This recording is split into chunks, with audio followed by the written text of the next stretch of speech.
In 1981, Craven had made enough money to take 6 months off and begin writing his next film. He had read a series of articles in the LA Times about Cambodian refugees dying in their sleep. In the last of the 3 articles, a young boy had died. The boy told his parents that if he went to sleep, he would die. They assured him that all he needed was rest and tried to give him sleeping pills. One night, he finally fell asleep, and the parents took him to his room and tucked him into bed. In the middle of the night, they heard screaming and went to check on him. By the time they got there, he was dead. Later, they found the sleeping pills under his pillow and a coffee pot in his room. Medical examiners at the time could not determine cause of death. Craven thought, what if something or someone killed the boy in his dreams? Craven took that idea and combined it with the popular slasher genre that had exploded with Halloween in 1978 and Friday the 13th in 1980. The resulting script was A Nightmare on Elm Street. He took it to all of the major studios in Hollywood, all of whom rejected it. The movie's article on Wikipedia claims that Disney liked the script but wanted it to be kid-friendlier. I don't know if that's reliable, but it's amusing if true. Craven actually framed his rejection letter from Universal. There was only one person willing to back the film, and that was Bob Shaye. He was the founder of New Line Cinema, which later became a bit of a juggernaut studio, especially in the 90s and early 2000s. Easily 80% of the tapes I owned as a kid were New Line films, most notably the Lord of the Rings trilogy.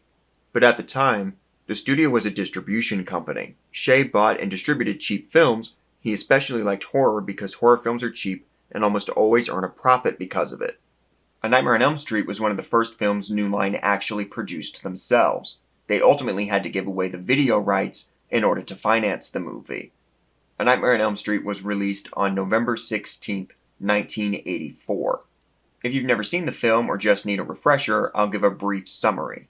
The movie is about a group of friends. Nancy, her boyfriend Glenn, her best friend Tina, and Tina's boyfriend Rod. They all, except Glenn, are experiencing nightmares. Tina is mysteriously murdered by a burned man with knives for fingers. Rod is blamed for the death and put in jail, where he is also killed. These events convince Nancy that this burned man, Freddy Krueger, is after her and her friends in their dreams. And if you die in the dream, you die in real life. Nancy's mom tells her that Freddy can't come after her because he's dead. Freddy was a child murderer who was caught but got off on a technicality. A group of parents, including the ones of the main characters, got together and burned him alive in the boiler room where he worked. Nancy realizes that if she's holding something in the dream, she can pull it into the real world. After Freddy kills Glenn, Nancy goes into the dream and pulls Freddy out. After a fight, she's able to defeat Freddy. However, in the cliffhanger ending, Freddy reappears and kills Nancy's mom. So much of the film's genius is even in the basics. The idea of a killer in your dreams is a terrific hook. Sleep and dreams are inescapable. You have to do it. So Nancy can't just outrun Freddy. She has to face him or die. Additionally, it adds an urban legend element. I think everyone's had the dream where you're falling and then you wake up just before you hit the ground. Well, what happens if you don't wake up when you hit the ground? No one knows. If someone dies in their dream, they can't exactly tell us. You can't prove that something like Freddy doesn't exist. The script is really effective. Tina is introduced and it seems like she's the main character. But like Janet Leigh's character in Psycho, she shockingly dies at the end of the first act. That's an excellent scene because it throws the audience off guard and shows what a threat Freddy truly is. But Craven wisely gave Freddy a weakness in the lucid dreaming. Nancy could consciously fight back and use strategy like pulling Freddy into the real world. That adds a nice tug of war element to the drama and the tension of the story in that it's possible for Nancy to win. A lot of what makes the movie work is Nancy, who is the coolest and a badass. If you don't like Nancy, you suck as a person and we can't be friends. You're nothing. You're shit. The character was inspired by Craven's daughter, Jessica. While watching Swamp Thing, 6-year-old Jessica Craven criticized her father for how often Adrienne Barbeau tripped and fell during action scenes, stating that women don't fall when they run. Craven took the criticism to heart and wanted to write a hero for his daughter. I also think there's a certain amount of trying to make up for how women were depicted in his films in the past. often as agentless victims, such as in Last House on the Left. Nancy is cut from the same cloth as Laurie Strode, but more proactive. Laurie simply reacts to Michael Myers and ultimately has to be saved by Dr. Loomis. Nancy is entirely on her own. That's the story. It's Nancy coming of age and having to face adulthood alone. Her family failed her. At the end of the movie, she now has to be the parent and tuck her mother into bed. That's how life works sometimes. There's also a lot done with the generation gap. We all have to deal with the mistakes of our parents, both individually and as a society. Each generation has to clean up the messes of the previous one. The parents aren't unsympathetic. Freddy was a monster. They tried the right way, and it didn't work. They made the choice that they felt they had to. But they don't ultimately have to take responsibility for the consequences of their actions. It's entirely up to Nancy to stop Freddy. And the parents aren't inactive, they just actively make things worse. Glenn's parents get him killed by refusing to let Nancy wake him up. Marge then amplifies the problem by locking Nancy in the house. All Nancy's parents do is tell her to go to sleep, which is the worst thing for her. Another interesting angle is that Nancy's family is broken. Before Halloween, horror films mostly took place over there. A gothic European castle, the creepy motel hidden off the highway, the middle of nowhere in Texas. There were exceptions, but that's generally what it was. Halloween brought the horror into people's front lawns. Michael attacked basic suburban America. Nightmare takes that another step further. Divorced parents were becoming more and more common by the 1980s. The film depicts the disintegration of 1950s American family values, which only makes things harder for Nancy. There's a whole 1950s vibe to the movie, from Rod and Glenn kinda dressing like greasers to the character names. And I love that the introduction to Nancy's family is so subtle. Lieutenant Thompson walks into his office. Nancy and her mom, Marge, are already there. We can see a picture of Nancy on the desk. Lieutenant Thompson and Marge share a short but curt exchange. Within 15 to 30 seconds, we know everything about this family dynamic. The final thing that makes Nancy such a strong character is that she's the only one that faces reality. Everyone else takes their baggage and escapes into something. Lieutenant Thompson abandoned his family and devoted himself entirely to his work. Marge practically lives in a bottle. Tina and Rod use sex, and Glenn eats. Nancy faces reality head on, and that's what allows her to win. In terms of performance, all four of the young actors are clearly inexperienced. There are some awkward line deliveries. But they are charismatic, and they do have a chemistry. I like Heather Langenkamp, who played Nancy, a lot. Incidentally, I met her at a con, and she signed a bunch of stuff for me. She's really nice. Langenkamp has to carry the movie and do a lot of different things. She has to be vulnerable, innocent, intelligent, and the toughest motherfucker around. She plays anger and frustration really well. Nancy represents the best of humanity, while Freddy represents the absolute worst. Of all the slasher villains, Freddy is easily the most vicious. Jason and his mom have a sympathetic backstory, while Michael is more of an abstract concept than a person. Freddy is a sadistic piece of shit that revels in his violence, played to perfection by Robert Englund.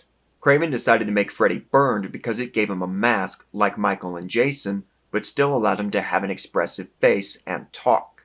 He wears a red and green sweater because Craven read in the scientific journal that those are the two hardest colors for the human eye to see side by side. The hat came from a bum that scared Craven as a child. Craven wanted Freddy to have a unique weapon. He decided on an animalistic claw. The special effects team made sure that the glove was something that Freddy could make himself in a boiler room, which is solid attention to detail.